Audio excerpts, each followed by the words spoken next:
greater than 26 years old, name's Alex. Work as a paramedic in the city. Life split into before and after one night. Sometimes we have to choose who to save. Sounds like a movie, but it's reality. That night call came from nightclub area. Serious car accident, chaos everywhere. 2 victims lying broken on the ground. First one, man about 40 years old. Heart stopped, barely any chance left. Second one, young girl, only 19. Heavily injured, but chance to survive. Sirens howling, people screaming around. Smell of smoke and blood in the air. Clock ticking loud in my head. Had only seconds to decide who lives. Hands shaking, adrenaline burning through veins. I turn toward the girl, start working fast. My team helps. We stabilize her breathing. Meanwhile, the man slips away forever. Next morning news spreads everywhere fast. First headline hits like a hammer. The man was a famous lawyer. Father of 3, respected in the city. His photo all over the front pages. Smiling with his wife and kids. Comments pouring in by the thousands. Paramedic killed a father to save nobody. That girl was just a careless party kid. This is why our system is broken. I sit staring at my phone in shock. Scrolling through endless waves of hate. People who weren't there deciding my guilt. None of them smelled the smoke. None of them heard the screaming crowd. None of them saw seconds slipping away. I replay the night in my mind. The girl gasping, bleeding, fading fast. The man already gone in his eyes. I know why I chose, but doubt lingers. Could I have done more, or differently? The hospital corridor feels colder now. Nurses whisper when I walk past. Colleagues avoid eye contact quietly. Someone leaves a newspaper on my desk. Headline screams, "Paramedic chose wrong life." I shove it into the trash quickly. But words still echo in my chest. Lawyer's family arrives at the morgue. I see his daughter for the first time. Eyes red, voice trembling with rage. She shouts, "You could have saved him." Each word cutting sharper than any blade. I stand frozen, no answer comes out. Her pain crashing against my silence. Later that night, I meet the girl. The one I pulled back from death. She whispers softly, "You gave me a chance." Tears rolled down her face in gratitude. 2 voices, 2 truths, tearing me apart. Hero in one story, villain in another. Social media turns into battlefield overnight. Strangers type with fury behind their screens. He killed a father of 3 for a stranger. Who gave him the right to decide? Posts spread faster than wildfire in summer.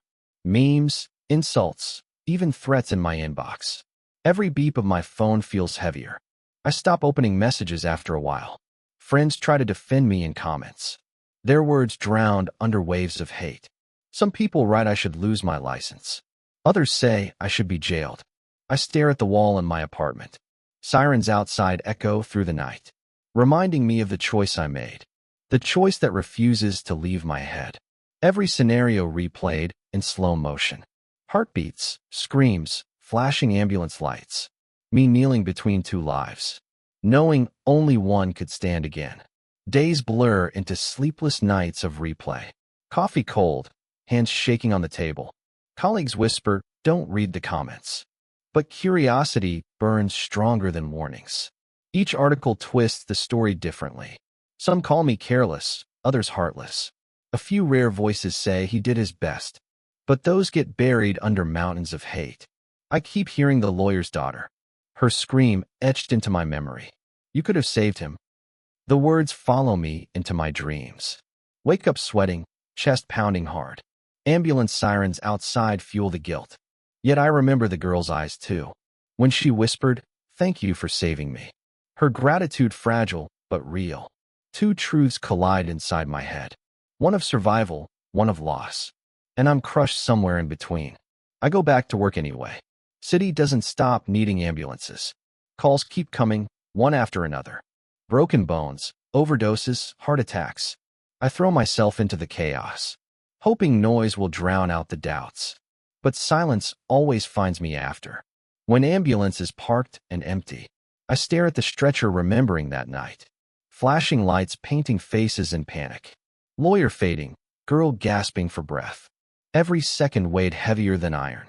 People ask, how could you choose wrong? But they never stood there counting seconds. Never felt time slipping like sand.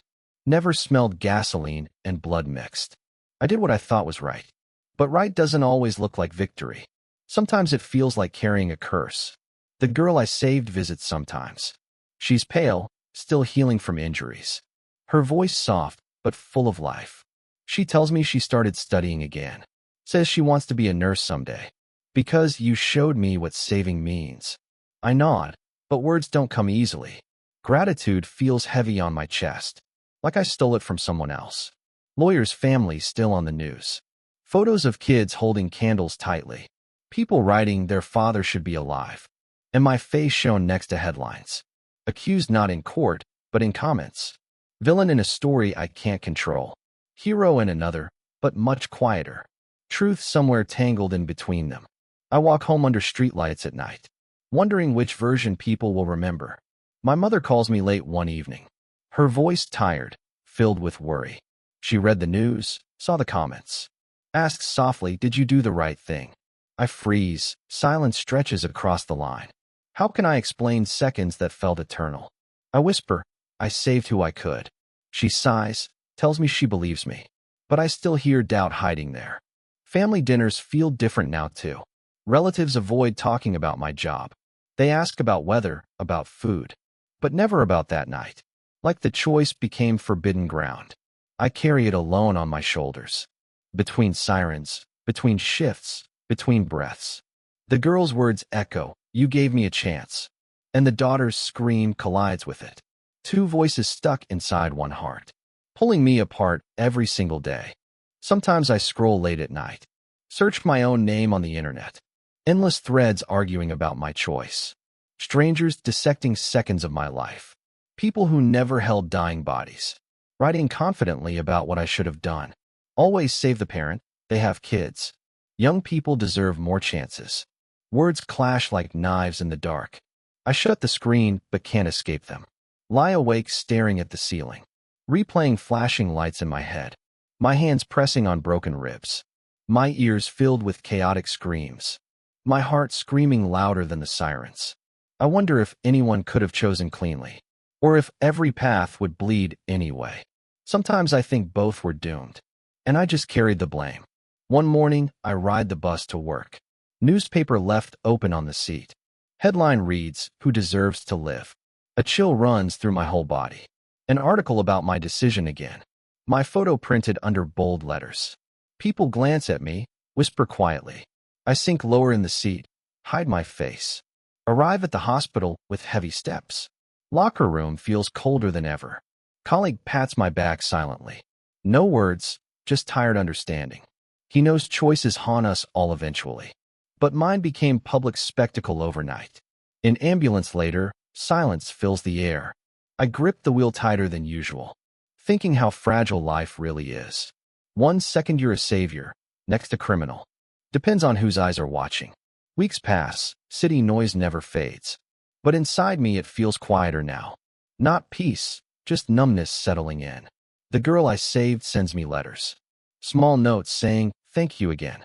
Her handwriting shaky, but full of hope. She even sends a photo once. Standing outside campus with her backpack.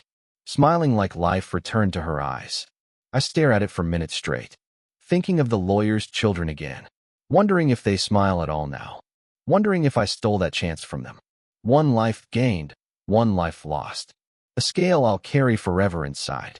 People think medics are unshakable. Truth is we break quietly, silently. We bleed behind closed doors.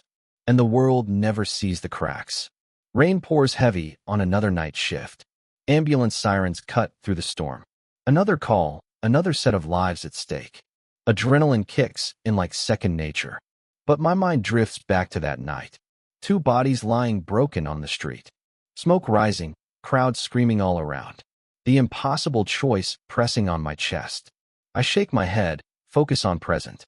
But memory sticks like wet clothes. Inside hospital, nurses rush around quickly. Someone shouts vitals, someone brings equipment.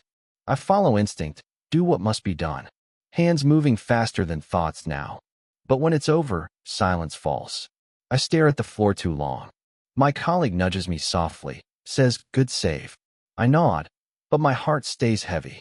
Good save feels different after what I lost. I stopped checking social media completely. Deleted apps, blocked notifications for good. But whispers still find their way to me. In the hospital hallways, in the streets. People still debating my decision loudly, as if I'm not standing right there. One day a stranger approaches nervously.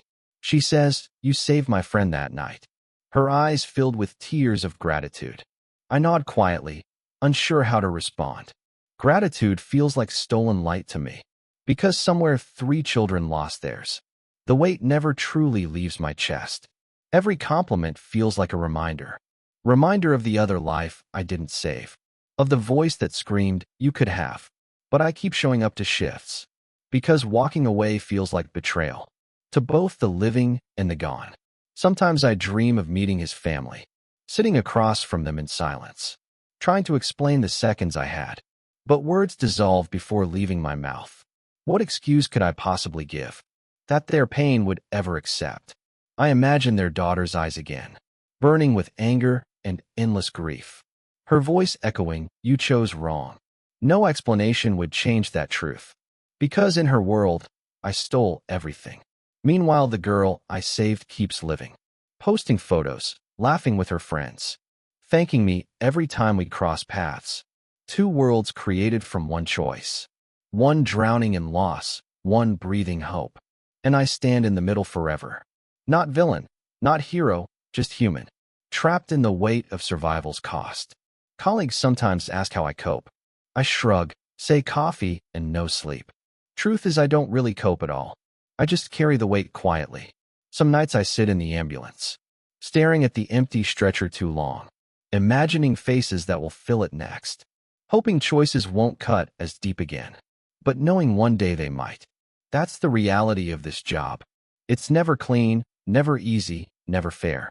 People outside see uniforms, not hearts. They think we're machines with steady hands. But inside we're breaking piece by piece. We cry behind steering wheels at dawn. We hide tears before walking into wards. We keep going because someone must. Because turning away would mean surrender. And surrender isn't an option for us. Time moves forward, but guilt lingers behind. Seasons change, but memory stays frozen. Every siren drags me back to that street. Flashing lights replay inside my skull. I wonder if healing is even possible. Or if this weight is permanent now. The girl writes another letter one day. She says she wants to save lives too. Her words shine with determination and hope. I hold the paper with trembling hands, realizing my choice shaped more than survival. It sparked a new path for her life. But does that justify the other loss? Does one future balance out another's end? I can't answer. No one can. Yet I keep her letter tucked away. A reminder of the fragile line we walk. Between despair, duty, and impossible decisions. Walking home after a long shift. Streets quiet, city lights glowing dim. I pass a cafe where families gather. Laughter spilling out into the cold air. My chest tightens seeing fathers with kids. Reminds me of the man I lost. 3 children who won't hear his laugh again. Their faces blur in my imagination nightly. I wonder if they hate me still. If they curse my name at dinner tables. Or if time softened their grief at all. I'll never know, and maybe shouldn't. But the thought digs like glass shards. I grip my jacket tighter around me. Tell myself, keep walking, keep breathing. Because the city won't stop bleeding. Ambulances won't stop screaming in the dark. And someone has to answer the call. Sometimes I sit alone in my room, staring at the ceiling for hours, replaying the night frame by frame. Sirens flashing red behind my eyelids. Crowd screaming, smell of gasoline thick. 2 bodies on the ground before me. My hands frozen for a heartbeat. Then moving toward the girl instinctively. I wonder if instinct betrayed me then. Or if it was the only right path. People think choices are simple equations. But in reality, they're made of seconds. Seconds filled with chaos and fear. Seconds no one else will ever feel. I whisper to myself, you tried. But the voice inside laughs bitterly. Because trying doesn't bring back the dead. It only leaves scars no one sees. And silence heavier than any siren. The girl survives, starts walking again. Her smile brighter each time we meet. She thanks me like it's never enough. Says she owes her whole life to me. But I don't know how to accept it. Gratitude feels heavier than blame sometimes. Because it reminds me of the loss. Reminds me of the lawyer's empty chair. I imagine his kids at birthdays. A candle missing from their happiness. And wonder if my hands blew it out. But then I see the girl laughing. Holding books, talking about her dreams. And I realize she too is someone's child. Someone's friend. Someone's whole world too. Every life is a universe of meaning. I saved one, I lost one. And that truth will never leave me. Colleagues invite me out for drinks. Say I need to clear my head. I sit with them, try to smile. But laughter feels foreign in my mouth. Their stories drift past like background noise. I keep hearing the daughters scream instead. You could have saved him, why not? Glass of beer sweats in my hand. I stare into it like it has answers. But it only reflects my tired face. On the way home, city feels empty. Streetlights flicker over cracked sidewalks. Ambulance sirens echo in the distance. I stop walking, close my eyes. Breathe deep, like maybe it will help. But guilt doesn't leave that easily. It clings like smoke after fire. And no amount of air clears it away. Months pass, but memory stays alive. Every shift feels like carrying a ghost. Sometimes I hear his voice in silence. Other times I see her smile instead. Two images fighting inside my mind. Neither letting me rest completely. People still argue online occasionally. But it doesn't sting like before. Hatred fades, but guilt doesn't. I walk past the playground one evening. Fathers pushing kids on swings. Laughter echoing under fading sunlight. My chest tightens like a fist inside. I wonder again about his children. What dreams they lost that night. What milestones they'll face without him. I grip the railing, stare too long. Then force myself to keep walking. Because standing still feels like drowning. The girl sends me another letter one day. She writes about graduating from college. Her words full of pride and excitement. She thanks me again for choosing her. Says, your decision gave me this moment. I sit with the letter in silence. Hands trembling, heart pulled in two directions. Because her joy feels like borrowed light. A light taken from another family. Their silence still echoes in my chest. I fold the paper carefully, tuck it away. Like all the others she's written before. A box full of gratitude and guilt. Each note, both a comfort and a curse. Reminding me one life continues. While another ended because of me. Some days it feels unbearable to hold. Other days it feels like fragile purpose. But it never feels simple, never clean. So now I ask you honestly. If you stood there that night. Two bodies, smoke, seconds to choose. Who would you have saved first? A father of 3 with fading pulse. Or a 19-year-old girl with a chance? There's no easy answer, no perfect choice. Only the weight you carry forever after. I live with that weight every day. Between sirens, between shifts, between breaths. So tell me in the comments below. Would your decision be different than mine? Or would you have done the same? I want to hear your truth honestly. Because judgment is easy from a distance. But choices look different in the fire. And if this story made you think twice, leave a like so more people reflect. Maybe together we learn compassion before judgment.